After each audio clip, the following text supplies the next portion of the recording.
Hello friends, welcome back to the new video. Today video title is guys, how can we remove our name password lock in our Tecno phone.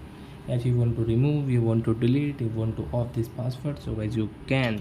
And guys, now let's see how to remove it in our Tecno phone mobile. So first of all guys, go and subscribe my channel, and if you're new in my channel, so guys click the bell icon. So guys, now let's start the video.